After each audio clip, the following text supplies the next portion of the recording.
I'm rusty. I'm rusty. It's like clicking on stuff. What's up, everybody? Graphic content. We're back for another episode. Have a lot to talk about, a lot of different things, but it's nice to be back talking comics and pop culture with my buddy Chris. So appreciate everybody that stops by. Make sure y'all hit the thumbs up. Make sure you sub him up, sub me up, especially sub him up because he needs to do like a haul video. And the more y'all sub him up and like comment on old stuff, say, hey, where's this haul video from these cons that you've gone to? And so we might get it. So I appreciate everybody stopping through, man. I forgot. So I don't have the other books, but I'll just do it this one. So this is going to be. Is it this book? No, it's right here. All right, so super chat giveaway. If we get a $10 super chat, you could be the only winner. This will be the book, Origin and First Appearance of Black Lightning. Free shipping in the U.S. So this is the super chat giveaway tonight. And then if we get more than one person, I'll give away another book. So matter of fact, if we get two $10, because I have another one sitting here. If we get two $10 from two different people, look, y'all both could take a Black Lightning. There you go. Yeah, lightning will strike twice. Lightning will strike twice. But that's the what's up, Gerald Yates. Gerald Yates is in the chat. Look at this guy. I haven't seen this guy in a long time. But yeah, so there's a lot been going on. He's been going to a lot of cons. I don't know if wants to talk about any of that stuff, but I do want to talk about a video that we've saw and other people have done videos about the not to grade your comics. And it was kind of a broad video and using nitpicking of certain books that obviously, I wouldn't grade if you do your research, but it doesn't really touch on like our buddy Alan, I would say, kind of hit on. It's like there's millions of books out there, like millions of books, and you can't say don't grade because of the the price. It's it's you could sell it for more raw than you could sell it for graded. But when you look at other books in certain eras, and you're like, well, you can't sell. For example, you can't sell a ASM 129. You might think it's a 9.0, and then the guy buying it might think it's an 8.0. It's a big price difference in a 9.0 and 8.0. Yep. So you leave that to the grading company. I'm not going to argue with you. Guess what? Came back at 9.0. This is the prices. So it's like it's when you look at those examples. And you can use other ones. You can say ASM 300. I literally saw one of those sell in a astonishing auction. Guess what? The guy got it graded, Chris. Came back at 9.8. See? It didn't sell raw for 9.8 price either. Just saying. So, yeah. I mean, the thing that, so watching the video that initially I had seen with it, and really, like, it's not going to make a difference. I'll say it. So, Mint Hunter Comics was the one that put the video out, and he, went through and was giving his opinion. You can't get mad at people for giving their opinion on things. I get it, but when it comes to this, it's more of there's more to it than just being like, okay, I see this price, and this is why you shouldn't grade this book. Just because, who's to say that the book that you put out there, or that you're looking up to say, oh, well, you shouldn't grade this. Maybe not in that grade, you shouldn't. Maybe in a higher grade, you do it all day. Like there's books that are that if you buy them and they're mid grade or so somewhere in between, like let's say like 4, I would say 4.0 and 6.5. Yeah, you probably don't want to grade, these or this specific book in this just because it'll probably cost you more in that way. But then again, This is like, you don't even know. I mean, not every book is going to just appreciate in value because you grade it as that. Yeah. There's books that are like, if it's, if you end up finding a really clean copy of it and it's like, dude, like I think this is a shot at 9.8. Okay. And guess what? So it ends up being like, all right, this is a really clean, really nice book. And a 9.8 is supposed to happens. Like so is that, and really, yeah, and I basically did that. I sold the book to our buddy Bleecker like that. So yeah, Bleecker, he wanted was it Bloodstone #1. So I told him I had a very clean copy. I said I'm probably going to submit it for a pre-screen 9.8. It's clean as the one I own in the 9.8. We kind of negotiated. I wanted the price of a 9.6.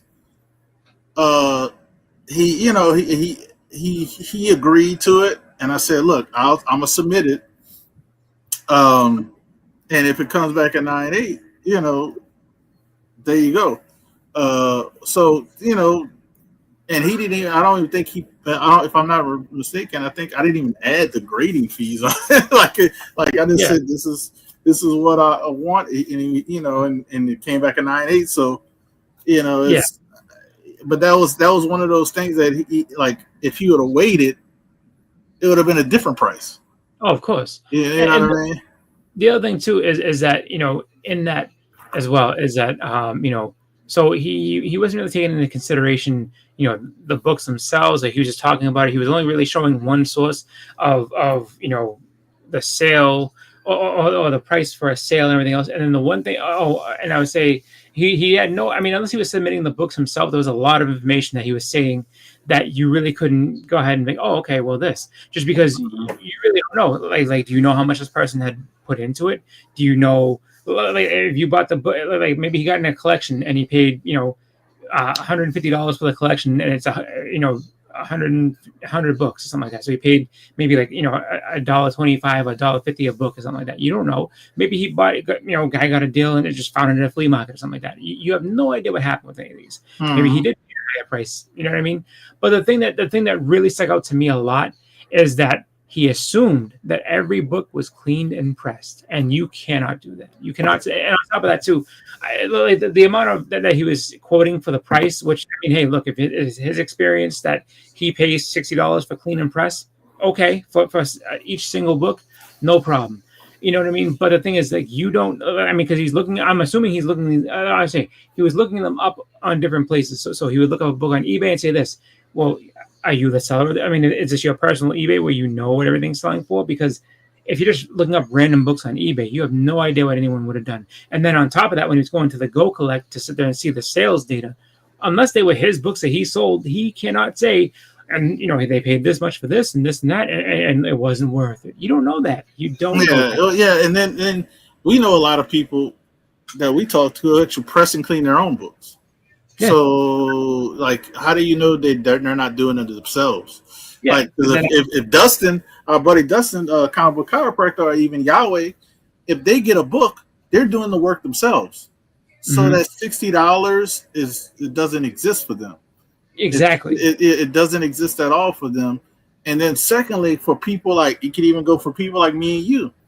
You don't know what I charge. I pay somebody to press and clean. You don't. Chris might be different from me. I could tell you for sure it's not $60 a book. I know that for a fact because I wouldn't press and clean books if it was $60 a book. I'm just saying, especially because when you say 10 books, that's $600. But that's me and probably you as well. I was like, I'm not paying $60 a book. Yeah. I mean, CGC is not even $60 a book. You're not saying to use them, but I'm saying that's just an example of a corporation, and they're not even $60. So it's like, to use that random number to put in there I thought that was a little high as well, and kind of like, it didn't make sense, and there was no explanation, like saying, oh, this is what I pay, or you can't go by what you pay. You know what I mean? You got he say that's what he paid. He just said add $60 for this, and it's like, but you don't know if they did that. So that's the thing that bothered me, like the price. Yeah, because I didn't pay $60. I paid $20. I paid $0. The very example I used earlier for the Bloodstone #1, and they paid nothing because I sent it in for a pre-screen. And guess what? That was no extra press and clean, and it came back a 90. Yeah, so it's So I mean, I look at it where it's just like, and I wasn't mad at him. I left him a very lengthy comment about it, which there was no response back to it because there's no response on mine either. I'm sure, like, in terms of that, it's just like, it's because they don't want to have an argument. But under what conditions would I pay $60 to have a book pressed and cleaned? I mean, I can't. Yeah, I'll answer that because I've done it a lot. I can't answer that, Gerald, because the people I've used it's never been close to $60 a book. So I think it's hard for me to answer. I don't if that's what he's like. The only way, and this is kind of a weird thing because I would shop around up at $60, but the only way I would do anything even close to that is that, okay, this is a book that I know. Five-figure book, I would do. Yeah, it's not something crazy. Like it's like, all right, I got my hands on like, some. I got my hands on a Fantastic Four #1, and I know first print, like those type of books. Yeah, absolutely. It's just like, all right, and I know it's probably a high grade, and I know that if I'm, I know it's a grade enough that, like, if this comes back, I can get probably, like you said, like 5 figures from it. So something crazy like that, where it's like, all right, I'm gonna have to pay at least 1% for or whatever it is, the percentage for the grading. So it's like, all right, I'll pay $60 to make sure that comes out as nice as possible. Just because I know that when the time comes and I want to sell it, I'll be able to, get the price that I'm looking for, in that way. But the thing is that, like, I even then though, like, I would look for options that would make me not have to pay that much, just because $60 for a book is a lot. I mean, now if it's $60, if you do a whole submission, it's like, all right, I do a submission of,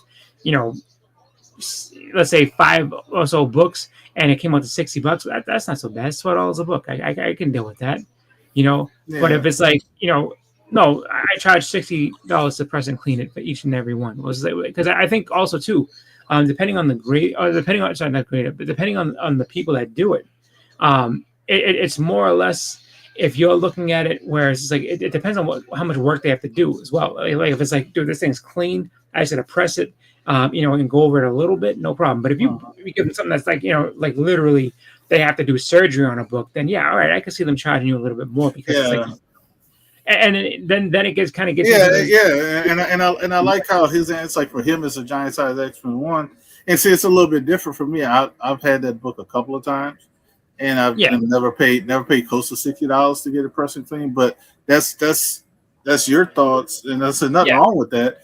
But I know, and then it depends on. I think Chris said it a little while ago. It's like they got presses all over, and they got certain. You got Erod 212. You got Comic Book Chiropractor, which is Dustin from Two Brothers Comics. You got my buddy Yahweh.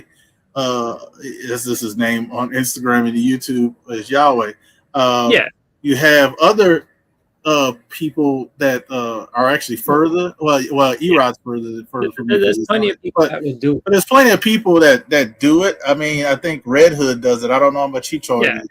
They got Rocket out of California. So it's I think when it comes to it, though, the question you have to ask is that, like, because normally they'll tell you, like, all right, if I have to do this, like, I don't know if everybody does it like that. I know Dustin does. Like, Dustin will sit there and say, okay, like, if I have to do this, this, and this, it's going to be this. And so they'll look at it. And it's just like, if the way I see it is that if you're having to get a ton of work done on a book, now, if it is something that's, again, very high value book and everything like that, then, maybe it's worth it. And it's like, all right, this thing's probably at best a 2.0, maybe with some work done to it, maybe I can get a 2.5, maybe 3.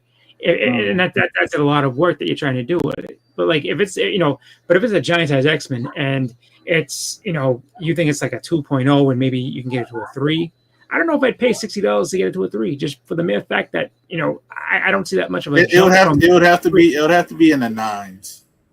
Well, that's what I'm saying.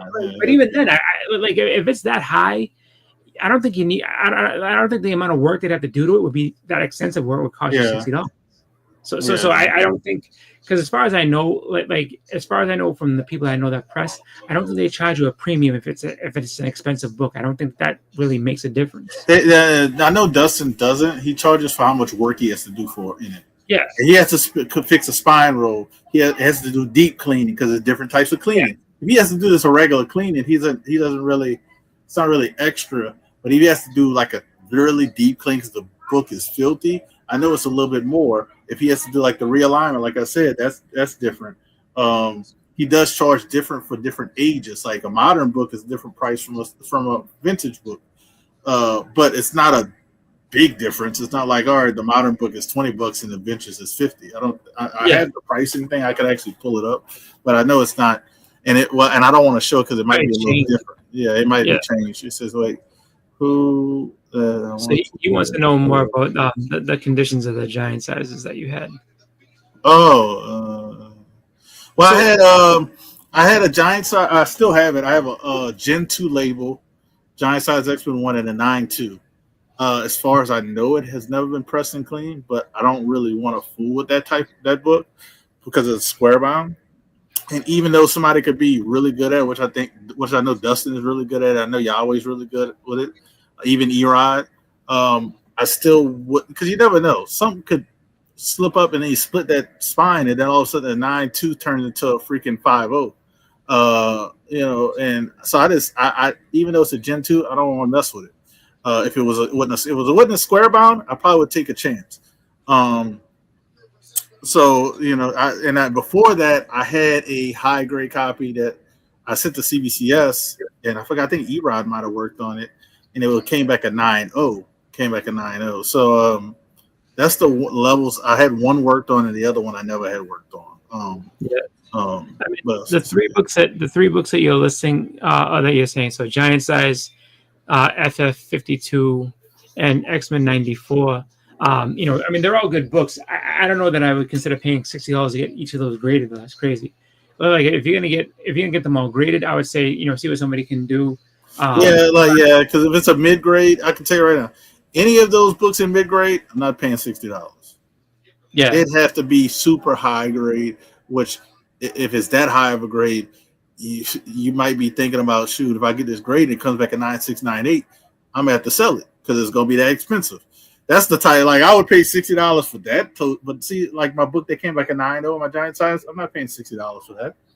It's like, no. But and even the FF52 in a mid grade is like $400. Like, so, like, yeah.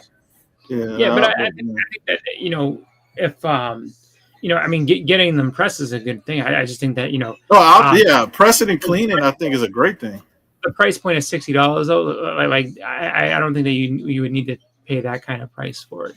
I think you could do. I mean, so let me. And I got one even better for you. They got the comic book _ I think it's comic book _ presser.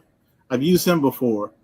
He's on Instagram just for your Gerald Yates. If you want to look him up, I can if you want DM me, I could send you his thing. Every now and then he does, and the reason why I'm plugging him because I know he does like disc like specials. He be like, for the next 24 hours, if you claim on the feed how many books you want to do, I think it had to be at least 10 books. But it's like 10 books or more, it's like $8 a book. $8. Yeah. For press and clean. And he doesn't do those specials all the time. Like, that's why you have to follow him and see it. I've claimed a few times to use him because of that. He does great work. Work. So if I wasn't using Dustin, I would probably still be using him and Yahweh. But since Dustin is closer, Georgia, I think this guy's in California, but he does good work when you get those deals. I mean, Kylie, like I just told you, $8 a book. Like, you do 6 books. Well, I mean, really, he wants you to claim 10. I think you have to do 10 or more. 10 books at $100. You're almost at your $60 price point with 10 books. What I said, and the thing that's so just to make this clear, so what we're saying is that, like, definitely you can go ahead and get the book pressed. $60, you wouldn't have to pay that, but like, you shouldn't pay $60 to get your books pressed individually. That's a little too much, but go out, look for options, and then definitely, I mean, those are all good books that get pressed. Don't let us getting those books pressed. If you want to get them pressed so you can grade them and have them basically in as nice a condition when you go ahead and do that, by all means do it, because those are all books that I would do that with myself. And I would definitely hit up Dustin, like Comic Book Chiropractor. He's open to getting submissions again. They bought a new house, so he can do stuff now freely. And and he might be $60 for those 3 books. Depending if he has to do more work. If he has to do more work than that, he might be a little bit more than that for those 3 books. But all depends on the condition of the book and what he has to do. I know for a fact, and it's pretty much the same way with others. I know, but it's mainly for like deep cleanings or alignment fixes. Yeah. Which take a lot when of they work. really have to go in and do some things. Like if they have to, go ahead and spray down the book and everything. Like if they have to put in like effort that's going to take, probably like maybe anywhere from like I would say 5 days to a week or longer, then I can see them being, all right, we have to do this, and this, and then, and they usually tell you ahead of time, like, all right, this is what I'm going to have to do. So here's what we're going to do for the pricing on this one. Because they got to look at it and make their assessment of, what the damage is, what they can get out, and what they'll try to do. So take that shot. They might do trades for silver. They might, but But to go back where we were kind of originally, we kind of went sidetracked with the pressing prices. But definitely do your own research, deciding if you want to grade or keep a book raw. If you're trying to sell it, if you're not trying to sell it, do whatever you want. Absolutely. If it's a PC book and you want to have it in a slab because that's the way you like it. Yeah. Do whatever. At that point, do whatever you want with it. You don't have to press and clean it at that point if you're not trying to sell it. But it's good to kind of do it in case you get to that point you want to, because it's already been done. But if you don't want to, you don't have to grade or keep it raw. If you're not trying but if you give an example, this is a book I just picked up. I picked this up out of a dollar bin, and and it's a book that if I see it, I always buy it just because it's a great cover. It is a first appearance. It's not anything crazy, and it's the first time they do the X-Men Gold team and stuff like that. But it's the first Trevor Fitzroy too.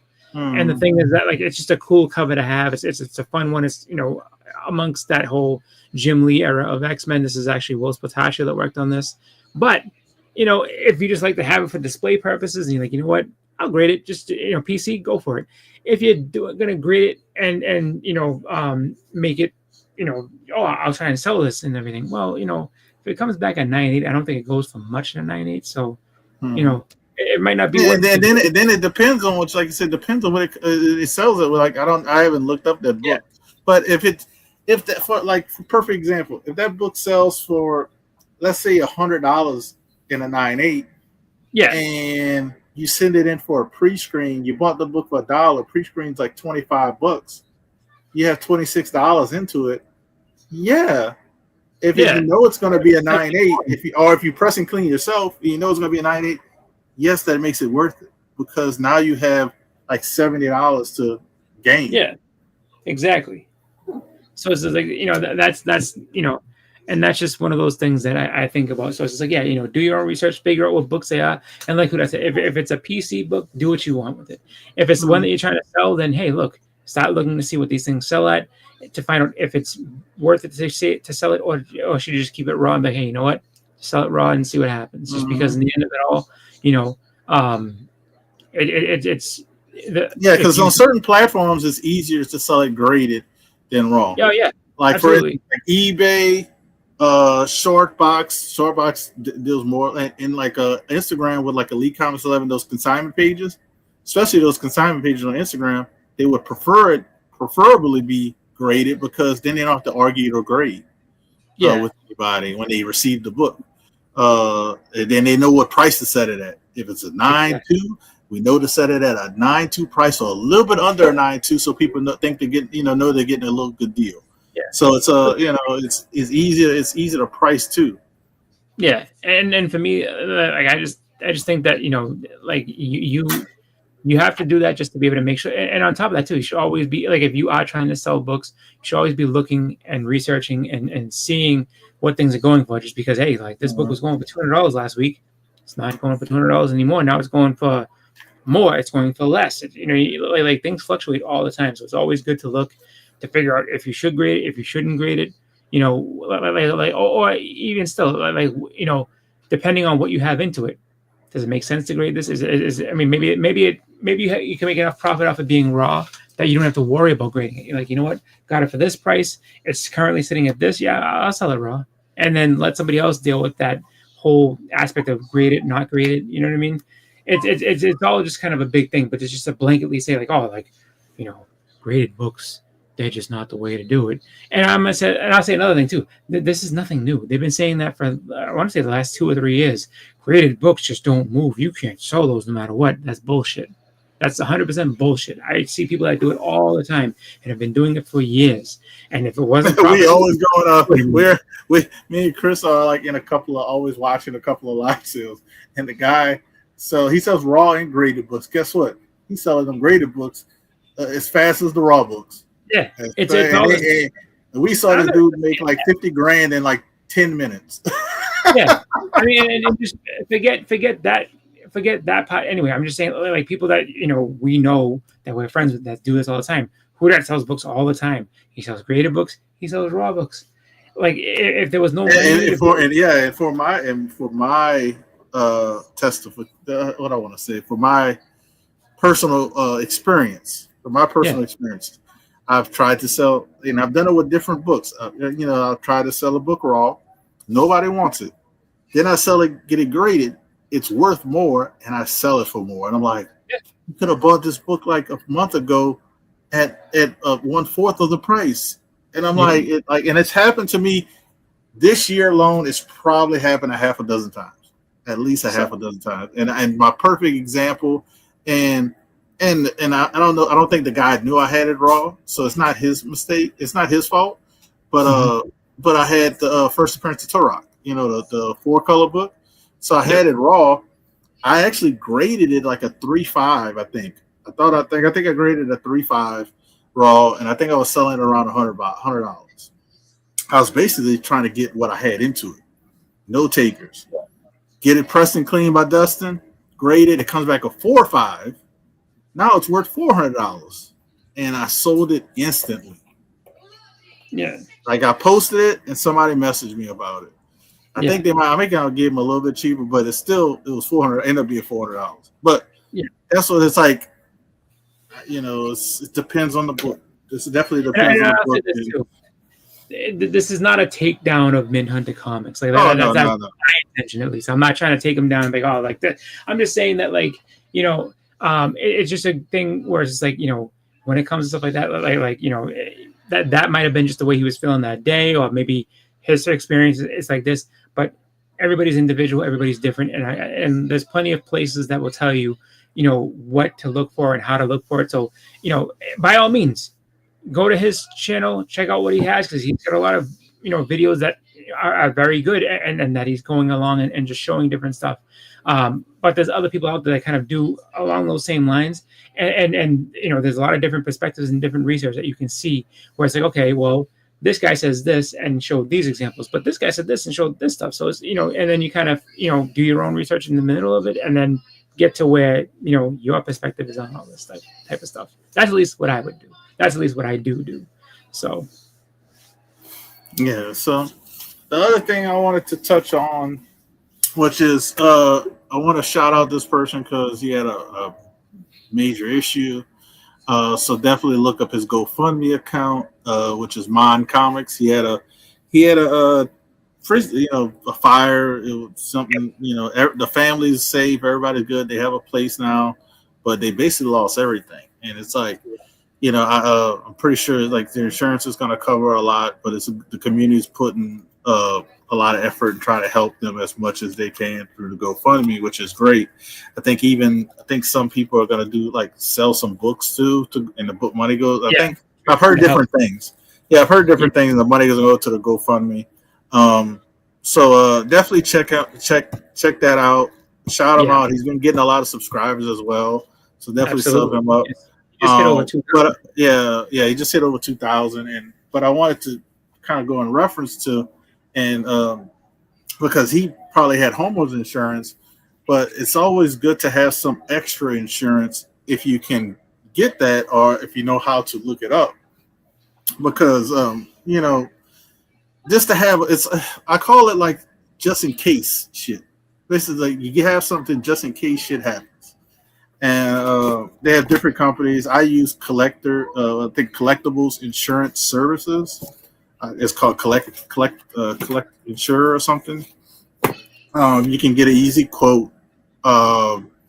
what it might cost you. You give an estimate of of your collection. Um, I normally do all of my graded books, because those are easier for us getting a price on, and then I might put a little bit on top of like what I have raw. Um, and For them, their biggest issue is if you have a book over $25,000, then I think you have to get that appraised through them. I mean, at the comic boom, I had some books that might have been that high. But since we've gone back to like reality, I don't have any books that are at that threshold of a single book being $25,000. And every region is different. Canada might be different from the U.S. Different states might be different depending on where you live. You just got to do the research and look it up, because it's not as expensive as some people have said. I currently, like I said, I have this because I have to renew next month. My insurance. I won't use my example. I'll just say what I looked up. I'll say what I did an estimate. So I did an estimate of $96,000 to see how much insurance would be if you had $96,000 worth of books, with no single book being $25,000 more. And I included art because we all have, even if you don't have if you don't have like art like this, you might have an art book that you got artists to draw in. That's still art. Or you might have sketch covers. That's still art. So that's why I kind of included art as well with comics. And $96,000 of insurance. They also ask you questions about, have you ever had a felony or bankruptcy? If you ever had homeowners or collectibles property claim in the last 5 years, because I'd probably change your rate. Do you want to automatically increase it? Because as we go through time, if you keep collecting, your collection is going to go up in value most likely as you're getting more stuff. So you can do that, or you can do like I do. Is I usually just wait till the next year and I'll increase it.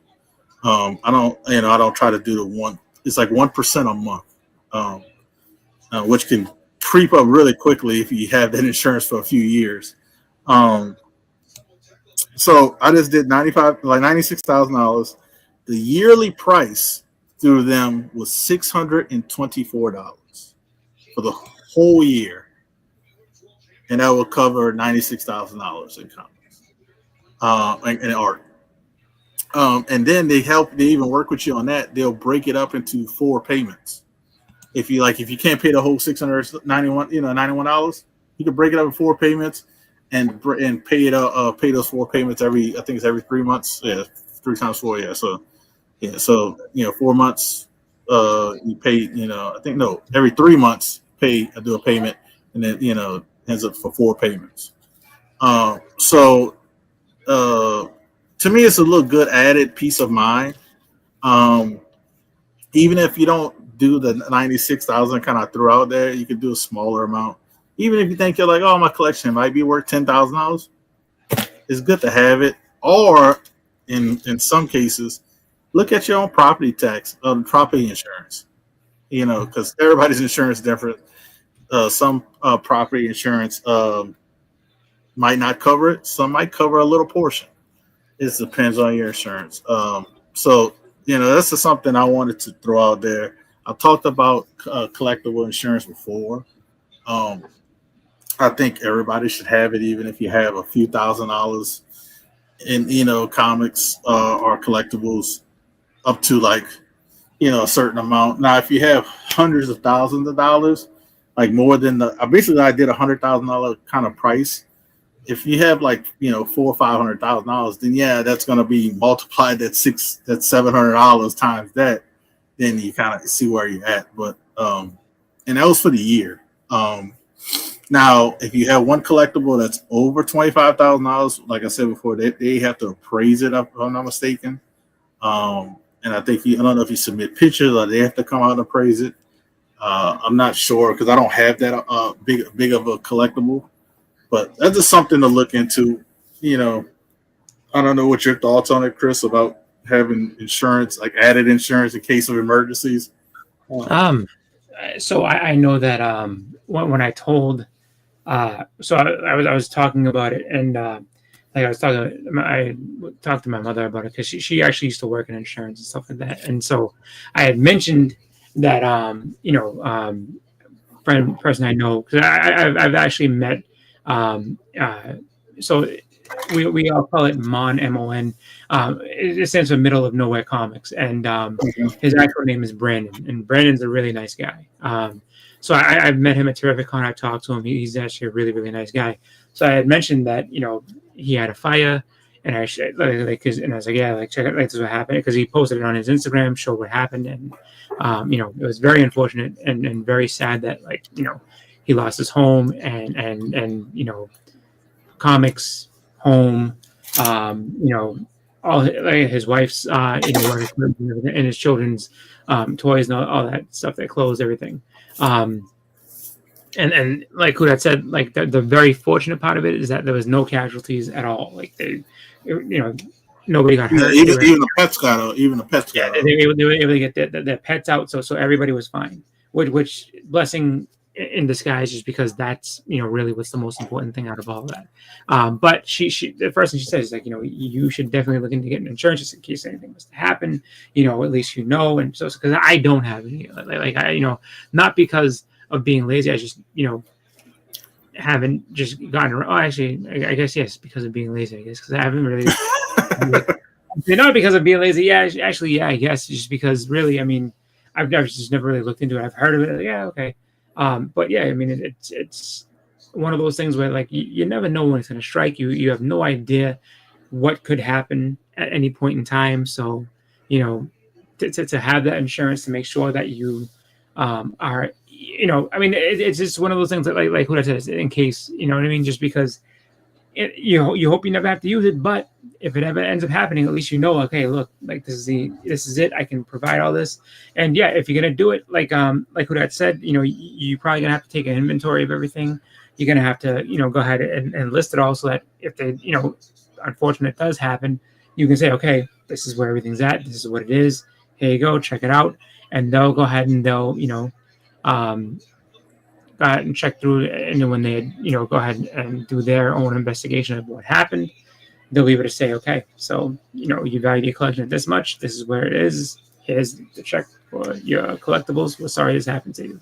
I can't say anything against having insurance. I think having insurance is, a responsible thing to do, especially if you have books that are worth value. If you've, get a collection that you've accumulated over a long time, it's worth it to have, just because, the last thing you want is to lose everything and then, have a lifetime of collecting gone in an instant. Like, it doesn't sound like a fun trade. I would not want that to happen. So, I am very much in favor of people getting insurance, if you want to do that, just to protect your stuff, just because, you never know. You never know. And God forbid it happens to anybody, but at least, having that, you'll know that, peace of mind, just to know in the back of your head, like, hey, look, terrible thing happened to me, but guess what?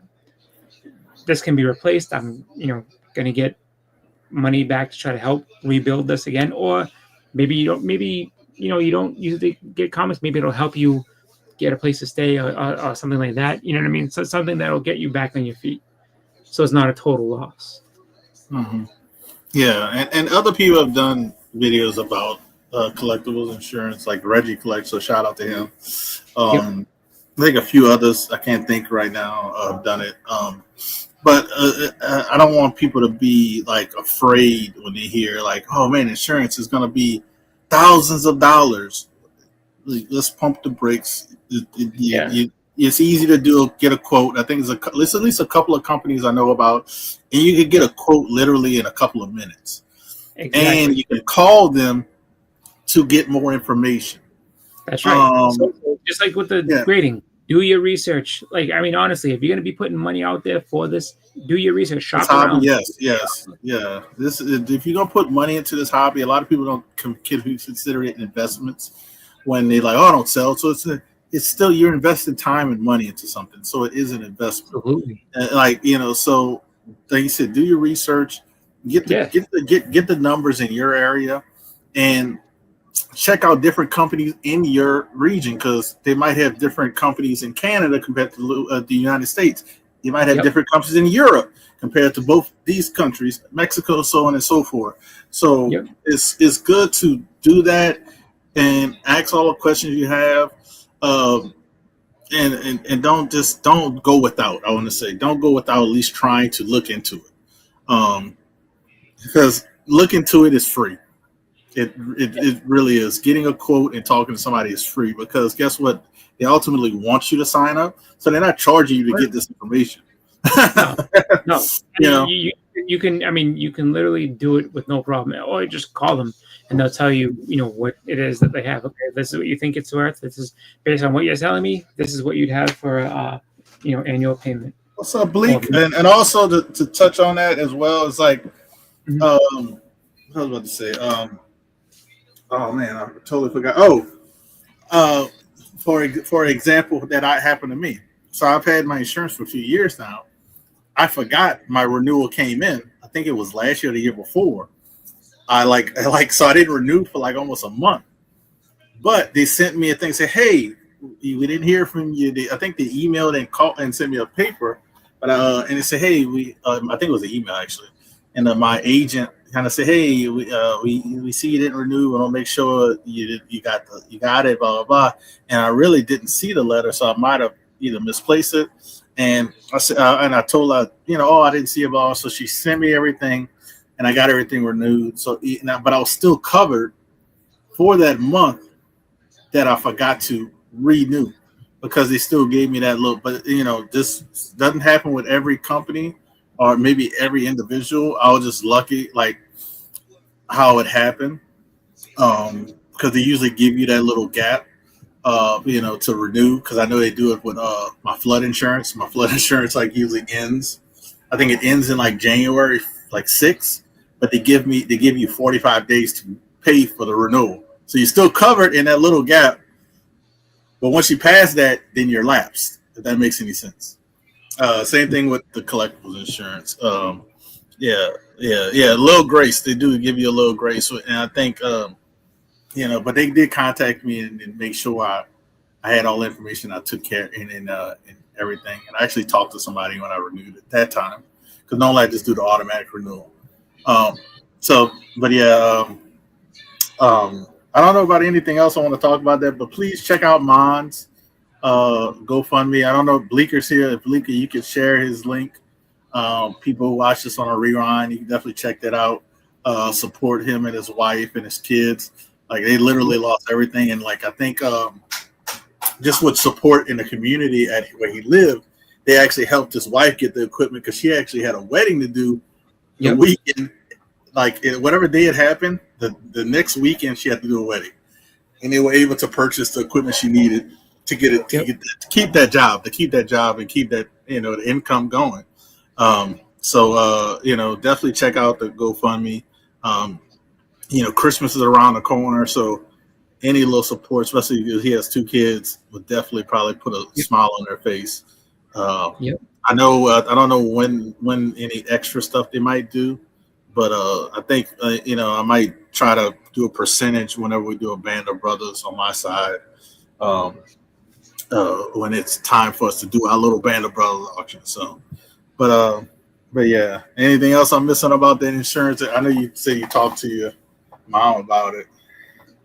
No. I mean, she just kind of, as somebody who worked in that industry and everything like that, she just kind of, was saying that it doesn't make sense for you to have, a collection like you do, and have some of the books that you have and not have it on that. She's like, it's just something that you should be looking into, just to make sure that everything's covered. So she's basically somebody who's been around that industry long enough that knows as far as insurance is concerned, it's there for you when you need it, and it's a good thing to always have, just because if you don't, it makes whatever tough event that you have to go through that much worse, knowing that you've lost it and it's not coming back, and it just makes that blow sting so much more.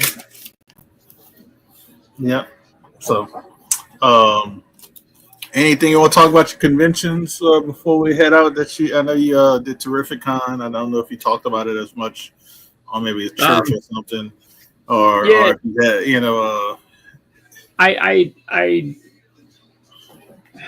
I don't know if I really mentioned much. I had a very good time. Like Terrificon was great. I think that as far as that show is concerned, it seems to get better every year. I've mentioned it, many times that it's a great show. Definitely one that people should look to get to.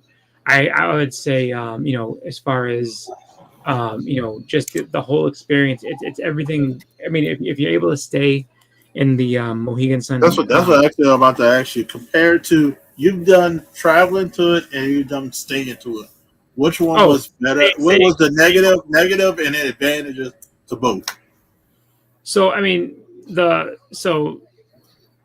negative to just traveling down and trying to do it in one day is that you have to try to do everything in one day. It's a lot. It's so much. It's so much at one place at one time. It's really like it's overwhelming. Like when you start thinking, okay, I gotta meet these people, I gotta try to do this, and just having to make sure you have enough books with you and everything like that, and all the rest of it. Going and staying over and having 3 days to do that type of stuff was just incredible. Mm-hmm. I could sit there and make, okay, I'm gonna get these books signed this day, these books signed that day. Oh, I have time to go ahead and shop for books. Staying over was great for that. I'm not gonna say it's. I mean, you save money by going down and traveling that one day, or and everything like that. But it's just one of those things where it's like, as far as a convention is concerned, everything is all self-contained within the hotel. If you stay at the Mohegan Sun, even if you don't, if you stay at one of the nearby hotels, they have shuttles that will take you to the Mohegan Sun. So within that, you have a casino, you have your hotel if you're staying there, you have restaurants that are there. Like you don't have to leave the building for anything. Like it's just everything's all in one place. And then staying over, it's just like it's so much more relaxing of a time. Where it's like, you know what, like I don't have to get up ultra early. Like I can get up. And having to travel down there, I was having to get up, because it was going to take a while. I was having to, wake up at probably like 7, 8 o'clock and be able to make sure that I'm out and on the road and everything like that. And then, getting there before the line starts and all the rest of it. So it's just like, it's one of those things where like I will absolutely stay over every time. Like whenever there's, just because in the end of it all, it's a fun time and it's well worth it to just have that relaxation. I stayed over till Monday, so I stayed an extra day just to kind of hang back and just be like, you know what, Sunday night I'm not going to sit there and try to roll out on Sunday night and deal with everything that I've been doing. I was like, you know what, Monday morning I'm going to go and just kind of and it was just fun. Like leaving back on Monday, it was so much more relaxing, not a problem. But yeah, I got a bunch of good books. I met a bunch of really cool artists and stuff like that. The community is there in force, so you get to see a lot of people. It's just overall a really good show, and I would say, the guest list that they get is very good as far as comic artists and everything is concerned. They also get some pretty decent celebrities. They are more comic centric than celebrity driven. Like a Fan Expo is very celebrity driven. Like that's their bread and butter. This is more comics, but they do have celebrities that you can meet and I mean they had, I mean, was it last year they had John Cove from Cobra Kai. They had Haley Atwell this year. They had Billy Zane. They had Kyle Lumley, who was the Martian Manhunter, and Isaiah Bradley in the MCU. They had a couple years ago. They had Rebecca Romaine. They had what's her name? Christy Swanson. Sarah Michelle Gellar was there a couple years ago too. Like, so they have that's a constantly great list of people. So I can't recommend it enough. I think it's such a great convention that I think everybody should go just to check it out. I mean, and I might not be the best salesman in the world, but I would tell you right this. I put it this way: if my pitch doesn't get you to come, that's not a problem for me because I'll just enjoy the time. But I will say this much: I will tell you, if you go, you can seek me out and tell me whether you enjoyed it, whether my recommendation was good or bad. Like, Well, was it matter of worth fact, it? you can seek him out and BLC because he's been recommending it as well. Them two, Yeah. definitely tell them how you feel if you. Yeah, no, it's like, But no, I've been hearing about it for a while. Same thing like Heroes Con. You know what I mean? Like Heroes Con, we've been hearing how, and that was actually a very good convention. Yeah, no, it's like if you're able to travel and at least do it once in your lifetime, I definitely would. I mean, I haven't been to TourCon, but I'm recommending it just because a lot of this stuff, if you like this stuff, you like this, looking at books, hunting books, meeting people, traveling. I definitely would recommend it. Even if you like going to the casino, great. You like just going to the casino. Exactly. There you go. Exactly. If you want to go, like if you went and you're like, you know what, I want to go ahead and play some casino games after the show, perfectly fine. If you wanted to go and be like, hey, you know what, I'd like to go to a place and get some drinks and just hang out. They have bars in there. They have clubs in there. They basically are just a self-contained vacation. That's really why I love going down there, just because it's just a nice getaway. Yeah, so I would put it on that line of Heroes, kind of like something I want to at least try once. Would I go back after I try it? Who knows? But because I live so far, it's different from me. Yeah. Compared to people who might be a little closer, but it's just if I at least try it once, and it's very good, and I had a good time. It's definitely going to be on my radar for maybe something a couple of years down the line. Because me and Chris talked about Heroes Con, like we both want to go back. It's just something we can't feasibly go back every year because it's a distance away from both of us. Yeah, so and that's the thing. I would say like this is kind of local to me, and when I say local, it's a few hours away. Like I would say like driving is probably about like 2.5 hours away from where I live, which isn't all that bad, in terms of everything. It's not terrible, but it's not something I have to get on a plane to go to. I can get there easily with no problem. But the thing is that so for the people that have something like a Heroes nearby, it's great. Like you live in that area, you can go to Heroes every year, and I will say like it's a great show, and that's and for me this is kind of like similar situation where I can go to this every year. It's a great show. I really enjoy it, and I think just about everybody who I've talked to, who I've met, really enjoys that show. So it's just like I want to share it with the rest of everybody. I'm perfectly fine to keep it to myself because I want to share. I'd love to see some new faces over there that haven't been. So come join me at Terrificon one of these years because it's a good time. Or wait a couple of years and see me and Chris at Heroes again. Yeah, you can do that. It might be a few years, but I'll definitely be back. I might 2027 or 28. I'm looking at probably 28. Yeah. At it, but we'll see. I mean, as far as things go, it'll be a couple years for me to go. Show some bangers, Chris. Golly, man, he wants you to show you some of your get stuff with one haul book up. You've been holding out, bro. You ain't did no hauls. You ain't did nothing. Look, I'll show stuff about this guy this back. I've shown this before, and I come to find out, I'm gonna show this little book. Let me show something. I got this back. Come to find out, this is the highest on the census in a double sign. So I had to get this reholder, but the Marvel Team Up 65. This is the highest one on census, signed by Chris Claremont and authenticated John Byrne on the first page.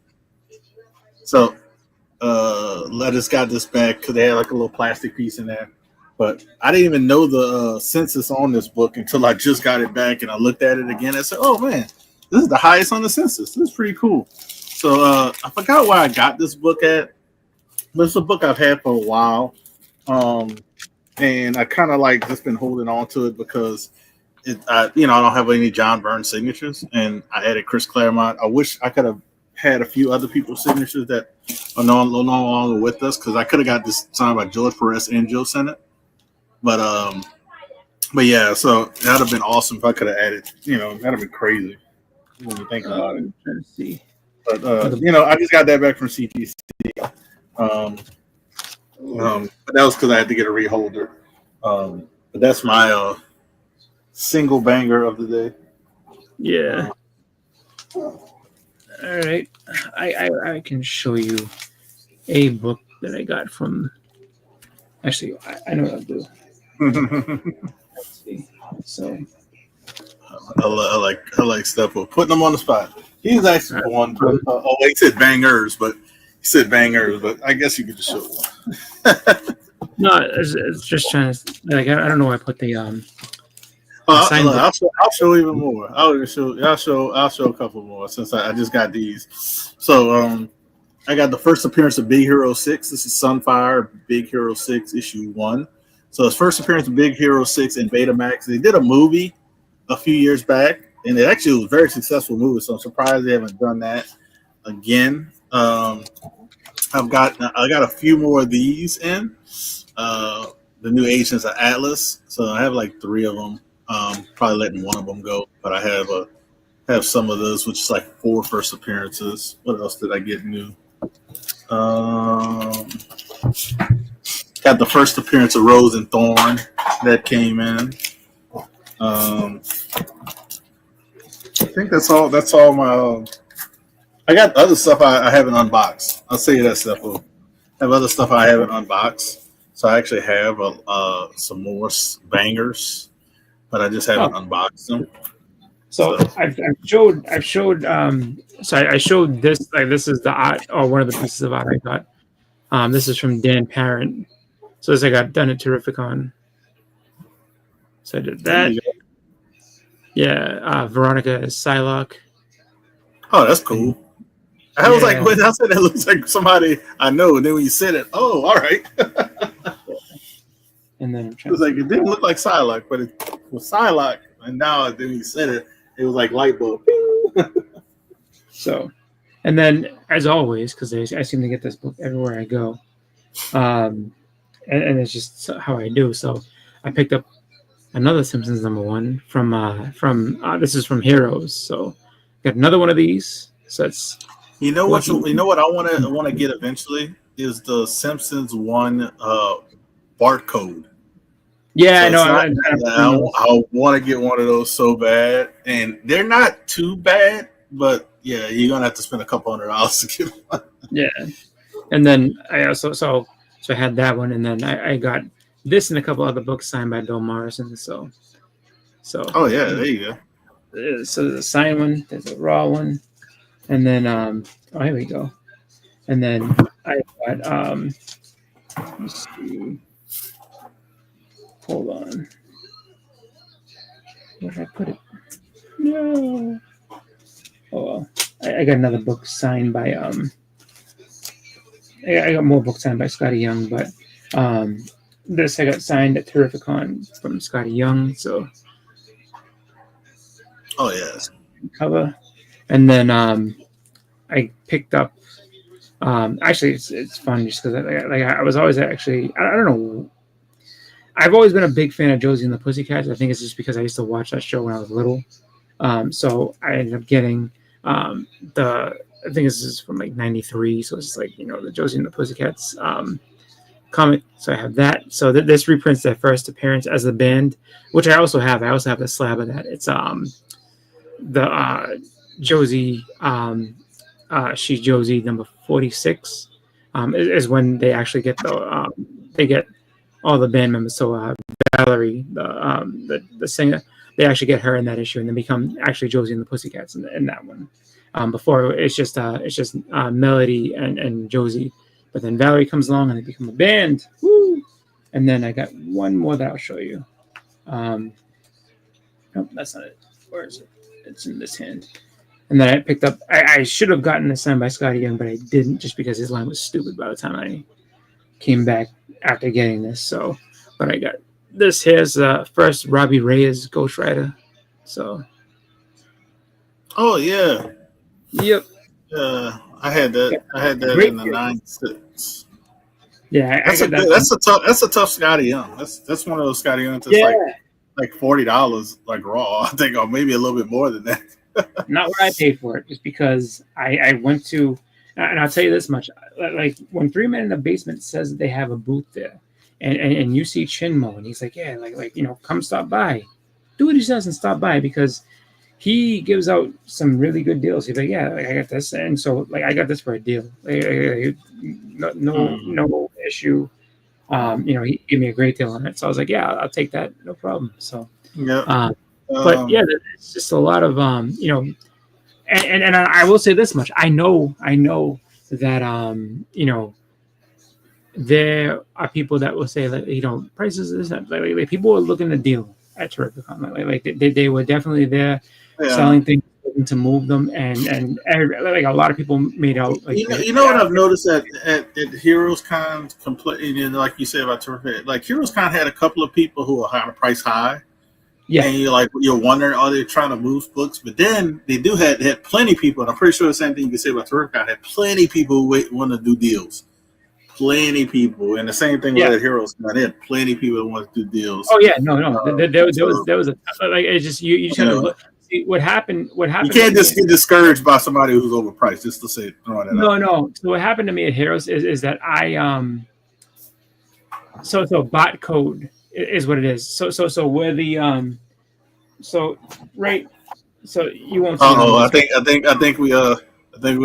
he's gonna get FOMO. Probably. But so basically there's this, which is the direct, then you have the newsstand. Yeah, you have a newsstand, which is and then you have, and so like there's another one that has the little box where the newsstand would be, and it's a like not a full picture of Bart Simpson, but it's like a piece of him. Yeah, it's different ones. Like it's like his head might be peeking over, or it might be half of his face. And those are called those are called the bot code books, and so they're on. I want to say just about every Simpsons number one, Simpsons type number one. So I think they go first. They go like to issue maybe 4 or something like that of the Simpsons, and then I know like the radioactive man number 1, and they have it on Itchy Scratch. Like they have all the other number ones. Yeah. So it's very hard to find, very rare. Yeah, like it was something that like most people didn't they weren't paying attention to it until like way later. And it's like, oh wow, like you can't find these that easy. So that's why I always check the Simpsons books, and that's why also, I'll check and see if I can find Simpsons number 1 no matter where I go. But I'm always looking for the little Bart Simpson like little piece of the face, because like those aren't easy to come by. So but yeah, like as far as that goes, like for me, so the issue that I had with Heroes is that I was focused on trying to get certain books that I didn't do as much digging as I probably should have. I mean, I did come back with a pretty good stack of books. I'm not gonna say I didn't, but I saw that people were coming back with some really good stuff, and people had some really good prices. It's just, I think the thing with Heroes is that there was so much in that one spot that it was hard to really focus, because it was like there's a lot going on here, and it was tough to kind of really think, oh wow, like, let me see everything, because there was a lot of vendors, a lot of dealers, and then Terrificon, I've been there before, so I kind of like knew later. I was looking at different stuff. I would say the most unique booth. And it wasn't really even a booth. It was like the most unique space they had. There was some guy, he was Canadian, I think, something like that. And he set up a bunch of tables with just long boxes everywhere. He must have had at least like 2 or 3. So he had like the full aisles, both sides, but even in the middle. So he just had this giant chunk of room. And it was just one of those things where like he had so many long boxes to go through, and they were all alphabetical. And people were in there digging all weekend, just finding different stuff, and it was pretty incredible. Like looking at that, and it was just like I was just like, I don't have the time to sit there and dig, because I knew if I had walked in there, I would have wasted an entire day in there just going through and just getting different stuff. So I stayed away from that, but it was pretty cool. And I know people got some good stuff out of it. Like, not saying that they got great books, but I know that they definitely got some good stuff out of it. There was so much of it, and just the thing that I saw too was that at Terrificon and at Heroes, that whole thing with people, Sunday is the day, especially if you have money Sunday is definitely the day because people. I was watching people sell their entire at Heroes. People were just selling the whole booth. They're like, look, let's come together on a price. Let's do this. And it wasn't just one price because Jigs had said it first, like, oh yeah, I'm doing this and that. I saw like when I first walked in, I saw a girl. She was talking with this guy and going over the price and back and forth and just like she was wheeling and dealing like, and it was a bunch of people like, yeah, like how much to pack all this up? Like what do you want for? What are you thinking? And they were just like, yeah, no problem. And similar thing happened at Terrificon with the 3 Men in the Basement booth. They were just like, all right, we're trying to sell this whole thing. What can you do? And they got somebody at the end of the show was like, yeah, no, that box all this up, let's go. And so they did. So it's just like, that's actually kind of a fun thing. I think it's something I've never really experienced before, is that like there are people out there that are willing to sell you all their stuff if you're willing to take it. So and just in general, like there's just people that just want to move things, and so it's just just keep going through, have some fun, and you can score some really fun stuff. It's just just be patient, be persistent, and just kind of look around, and just remember to have fun while you're there, because like there's so many things that like I caught out of the corner of my eye. I'm like, oh wow, this book, oh wow, this, and then just talk with the guy and see what I can do, and I did it. And I want to do one other thing before we go. I want to shout out my daughter. She made it into talented art. She did her testing on Monday, and we called Tuesday, and she got in. So we're just waiting for the school to contact, but she was awarded in by the state because they have to do testing with the state. So it's like double testing. You do testing with the school you approve you, and then send it to the state. And you have to do a testing. And it's an hour, and to do something, whatever they want you to draw, whatever. And she did well. I'm proud of her, so I want to shout her out for that. Congratulations! To keep doing well and keep doing that. What he says, I'm planning on going next year to bring it. I'm telling you, like go and check it out, and just know that so for Heroes, if you've never been, there's a lot of tables, a lot of vendors. So if you make it to the end with a big bunch of cash at the end, congratulations, because that's a very hard thing to do. But yeah, like there's people out there that are willing to make deals. Like you just gotta just talk with them. I was gonna say there's one other thing that I wanted to say. So as far as a book. Just a kind of a book and a thought that I was having in terms of, when it comes to, I don't know. I'm not saying that this is going to pop. It's going to do anything. I'm saying that a good book to have, if you don't, just based on, with the whole, thing with Secret Wars and how everything's kind of going, and, they've, trying to merge all these different things together, and you saw the chairs and who's going to be in, who's not going to be in. You may get potentially something close to Fantastic Four. Is it 348? I think it is, where they have the new Fantastic Four. You've already had Tobey Maguire come back as Spider-Man. You've also had Hugh Jackman come back as Wolverine. That's half of the team. All you need is a Hulk and a Ghost Rider, and then you have the four of them. If those four show up on screen together, or if there's something that if they make any sort of mention of those being on screen, even if it's just for a small moment or whatever, that book's going to jump. So I would say it's a pretty safe. I would say, not saying it's a done deal, but I would say it's worth it. I mean, obviously it's a book worth picking up. Nice Adams cover, but just trying to keep that in mind. When you're looking at different books and stuff like that, that's when I would pick up, just because you never know. So if you I would definitely that's and I'll give a spec one on a different I'll give a couple of spec ones. So the one spec one, which we already know it confirmed, which I love, we already know we're getting a movie and we're getting the video game. That's why I love spec that it's not a spec, is The Last Ronin. So there's a couple of books you can get for The Last Ronin. You get the regular issue one, which is still very, not very expensive, but I think it's pretty expensive raw. But it's I think it's a few $100s in a 9.8. The other one to look for, which is it's hard to get in a 9.8 because of the flimsy paper, is the Ashcan. The Ash can was a little bit oversized, very thin, not hard to get in the 98. They have So a few. Yeah, so I would say if you're looking for that aspect, because we know we're getting the video game, we know we're getting they announced they're still getting the movie, especially with the success of Deadpool versus. That's not all you're getting. Yeah, so I'm just saying we're getting that. So definitely, that's a good book to spec on because it's not really spec. Not just that too. I went to the Chinmo from the 3 Men in the Basement was running the panel for Kevin Eastman. You can actually watch that on their channel, and he did a great job. Talking with Eastman and everything. Like he did a great job. So for anybody who's a fan of the Last Ronin and everything like that, there's going to be another volume. So I don't know if anybody knows that, but that's one of the things you say. They're going to be expanding more in that universe. There's another volume of Last Ronin coming. So it's something to keep in mind. And the funny thing is that the Last Ronin, as far as that story is concerned, has been around for a long time, much longer than what people think.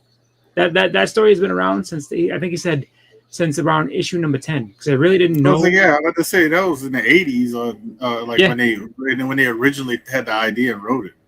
Yeah, because they were just basically going along and being like, you know what? So how do we think that this thing will end? And that's they started writing it out, and that's pretty much where they got the outline for it, and that's what they were going to do. So that's kind of fun. But they are definitely going to kind of make more into that. So.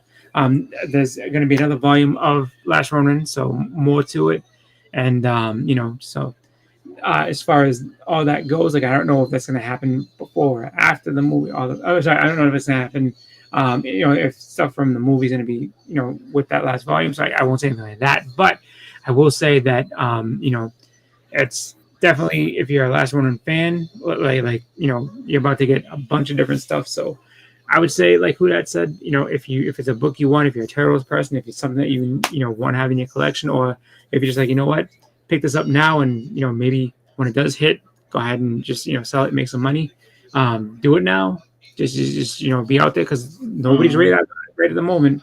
But the minute that trailer drops, and really drops, and it's legit, you're not going to be able to touch that. The other book, this is not a book. This is not off of anybody's radar. This is a book that's actually half of the price it was 4 years ago. It continues to go down a little bit. You can get it raw for like $50 on a mid grade, or maybe even a low grade, get even cheaper. 9/8 used to be $800 to $900. Now they're $450. And when I say it, people are like, "Oh yeah." But I'm just saying, if you're going to get it raw, I would say get it raw. Secret Wars number 8. We mentioned it earlier.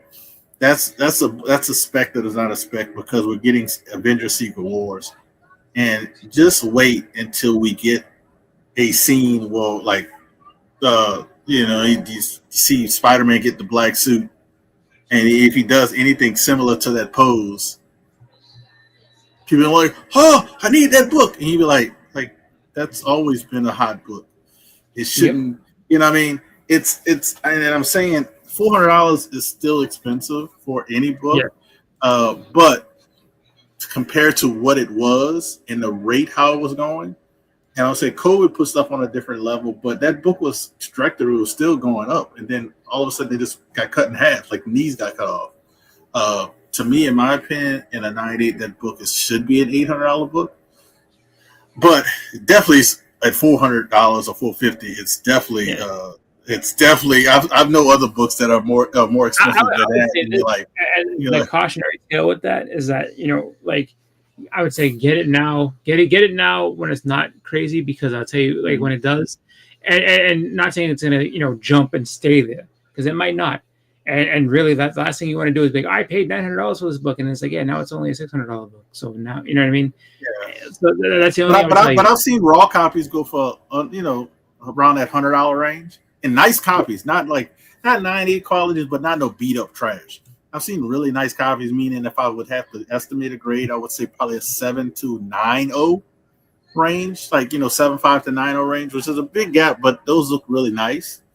And they've gone. I've seen that price kind of like hover around it, and I think that's a good price because they sell very. If something like that, somebody shows it and people buy it that quick, that means the price probably eventually is going to be higher because people are claiming them too quickly. If that makes any sense.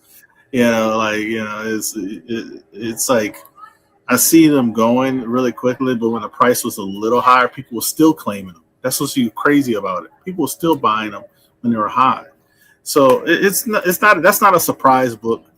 That's not nothing that I'm like, oh man, hopefully we see what happens. No, we know what's going to happen. We just don't know what effect it's going to have on the book. Other stuff you can look for, maybe future wise. We really want to spec, kind of follow what's his name, DC, and see what they're doing, and you can play along. People forgot all about Omega Red #3. I'm just saying. Omega Man, not Omega Red. Omega Man #3. People always forgot about, like that book, and you're like, they filmed. He's coming. He did scenes, and he's not gonna die. Just throwing it out there. So yeah, but that's all I got. I don't know if you got anything else, Chris. But I appreciate everybody tonight on my end. I'm gonna say my goodbye right now. I appreciate everybody. Hit the thumbs up button. I still got the channel membership giveaway going on my end. I needed 2 more people to join to get some more books added, but somebody's going to win these 2 books. And but if we did get up to 20 people in it, I think it was 30 or 31 days in September. I would have added these. It's 30. So like if I had 20 going into October, these 3 books were added. So that's just an idea. But you got anything, Chris? I'm done. Nothing. Nothing else really, other than just So I would say this is a very fun fan theory for Iron Man. People are saying, "Oh, like, did you know that like Iron Man?" So people kind of look at this and think that like, oh, we didn't. It basically was something that was been in everybody's face as far as like the story of Iron Man in the MCU, and it's based on the lyrics of the Iron Man song, the Black Sabbath song. And if you look at it if you take it from Endgame, it basically predicts him. Not predict, but it basically follows the path of the Endgame part of things, where he travels time to try to help the future, or to save the future of mankind, and then he ends up, dying, coming back, and basically spreading fear and terror and killing people that he once saved. So look at other people explain it better than I do, just because I'm trying to do it quickly because we're at the end of the show. But it actually blew my mind today because I'm like, it's been right in front of everybody's face for all this time, and I think it would be like if Kevin Feige would admitted, the lyrics of that song are exactly how we wanted Tony Stark to go through the entire of his MCU career. That is unbelievable. So the fact that it lines up so well and what they're doing is pretty cool. But just look up the Iron Man Black Sabbath MCU fan theory, and you'll see what I'm talking about. Mm-hmm. So that being said, check us out when we go on Gleeker's show for church. I won't be there this Sunday. Football season, so I'm not really around on that much. But we'll be doing a Band of Brothers auction. Thinking of not this week, maybe next week, if I'm not mistaken. I got to double check with Bleak. But yeah, we're gonna be doing a Band of Brothers auction relatively soon. So check that out. And support Mon Comics. Like I said, he has a Go Collect going on. So that's all I got, man. Y'all have a good one. I'll see you guys on the next one. Appreciate it. Think positive. Never show any sign of weakness. Always go for the throat. Buy low, sell high. Fear, that's the other guy's problem. Nothing you have ever experienced can prepare you for the unbridled carnage you're about to witness. Super Bowl, the World Series, they don't know what pressure is. In this building, it's either kill or be killed. You make no friends in the pits and you take no prisoners. You son of a bitch.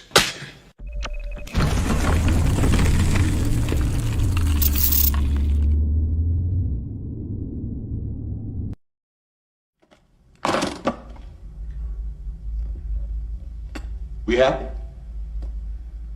Vincent! We happy? Yeah, we happy.